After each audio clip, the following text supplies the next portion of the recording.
Et pour aller plus loin, Jean-François Akandji-Combé est notre invité. Bonsoir. Bonsoir. Soyez le bienvenu sur TV5 Monde. Vous êtes professeur de droit public à Paris 1, Sorbonne, observateur avisé de l'actualité de la République centrafricaine. La première question, elle est simple. Quel mot vous vient à l'esprit après ces résultats de la présidentielle ? Alors, si on regarde l'ensemble du pays, ce sont des élections calamiteuses. Je pense que la République centrafricaine n'a pas connu d'élections de ce type-là, avec l'exclusion d'autant de Centrafricains du suffrage. Par la situation, d'ailleurs, les chiffres parlent d'eux-mêmes. Lorsque l'autorité nationale des élections avait procédé au recensement et avait procédé à l'enrôlement, ils avaient annoncé à peu près 2 millions d'électeurs. Et il y a 690 000 électeurs qui ont voté. Donc, ce qui est quand même l'indication que ces élections-là sont essentiellement les élections de Bangui, mais en attendant, tous les acteurs politiques, que ce soit du camp présidentiel ou de l'opposition, avaient, tout en sachant cela, décidé d'aller aux élections. Ouais. Le pouvoir fait presque comme si de rien n'était, sincèrement, on vient d'entendre le porte-parole. Le président réélu, Faustin Archange-Touadéra, peut-il vraiment continuer de faire comme si de rien n'était ? Alors, si vous voulez bien, nous reviendrons peut-être après le 19 pour avoir cet échange-là, parce que dans la réalité des choses, nous avons des résultats provisoires aujourd'hui. Ce sont des résultats provisoires. Il y a une période qui est consacrée au contentieux électoral et il y aura des recours, évidemment, compte tenu du nombre d'incidents qui ont eu lieu autour de ces élections, notamment en province, y compris, pour ne prendre qu'un exemple, des villes où des urnes et le matériel électoral avait été brûlé et qui tout d'un coup se retrouvent avec des suffrages qui sont décomptés, des suffrages qui arrivent aujourd'hui alors que la proclamation des résultats provisoires a été faite hier, etc. Il y a toute une... Donc il y a cette échéance, 19 janvier. Voilà, en 19 attendant, janvier. on va regarder un portrait justement de cet homme, Faustin Archange-Touadéra. Certains disent que c'est un technocrate, pas forcément un politicien. On va voir ce que vous en pensez. Mais d'abord, donc, ce portrait signé Jean-Luc Eguezier. Quand il préside le défilé militaire pour le 62e anniversaire de la République centrafricaine en décembre, le mathématicien Touadéra a-t-il déjà tout calculé ? Président depuis 2016, il a annoncé quelques semaines plus tôt qu'il serait candidat à sa réélection. Une élection prévue le 27 décembre. Et s'il fait figure de favori, beaucoup d'observateurs émettent des doutes sur la possibilité même de tenir une présidentielle dans un pays si divisé, et même largement sous le contrôle de bandes armées. Mais Faustin Archange-Touadéra y tient, et avec lui ses soutiens internationaux. Les calculs du président étaient les bons. Pour le moment, il ne fait pas de faute dans son parcours politique. À 63 ans, le président Touadéra a déjà eu une longue carrière, mais universitaire. C'est donc un spécialiste des mathématiques et il deviendra recteur de l'université de Bangui. Mais en 2008, il abandonne ses études à la demande du président Bozizé pour devenir Premier ministre.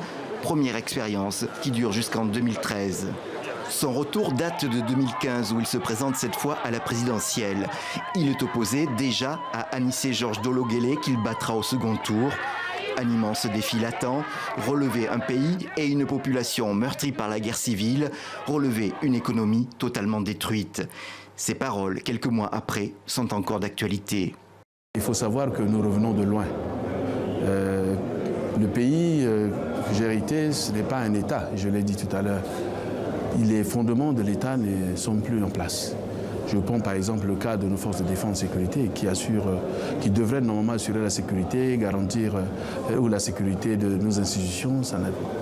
Aujourd'hui, la sécurité est assurée par la communauté internationale. Il y a bien d'autres choses. Le pays, l'État n'exerce pas son autorité sur l'ensemble du territoire.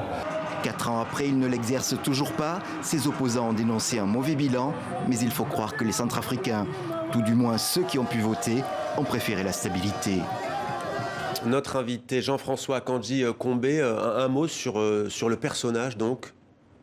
Alors, j'entendais tout à l'heure dans le reportage la question de savoir si le président Touadéra est un politique ou un universitaire, un technicien, etc.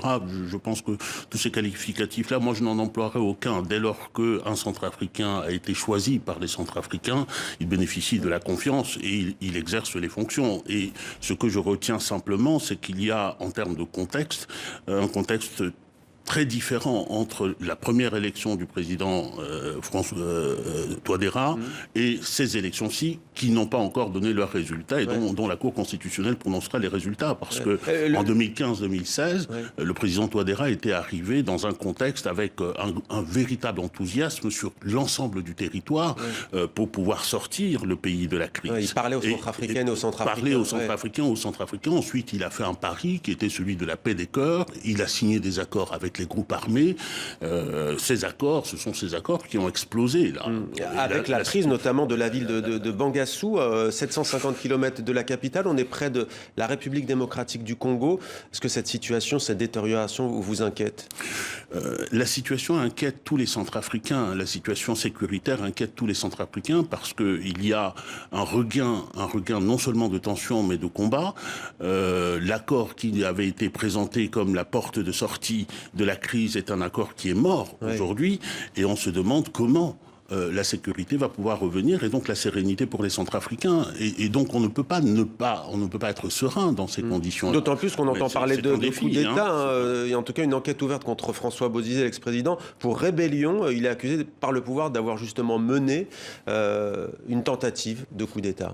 Oui, bon, ce sont des procédures qui sont en cours. On verra comment cela aboutit. Il faut noter que le président Bozizé faisait l'objet d'un mandat d'arrêt international depuis fort longtemps. Et qu'il est resté à Bangui pendant des mois et des mois, voire pendant une année, sans avoir été poursuivi. Mais ceci, à mon avis, c'est un épiphénomène par rapport aux vrais enjeux, aux grands enjeux.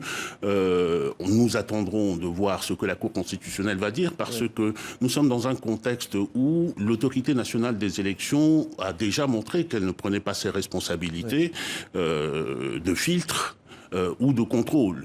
On a vu avec les candidatures qui ont été validées très largement par l'autorité nationale des élections et invalidées par la Cour constitutionnelle. Donc l'entrée en jeu de la Cour constitutionnelle n'est pas une petite affaire. Il faut vraiment attendre de voir le sort que la Cour constitutionnelle va faire aux différents contentieux. Et je crois d'ailleurs que le président Touadéra est dans cet état d'esprit. Il y avait une fête aujourd'hui organisée par son parti à laquelle il n'a pas voulu participer en attendant la décision de la Cour constitutionnelle, ce que je trouve assez sage.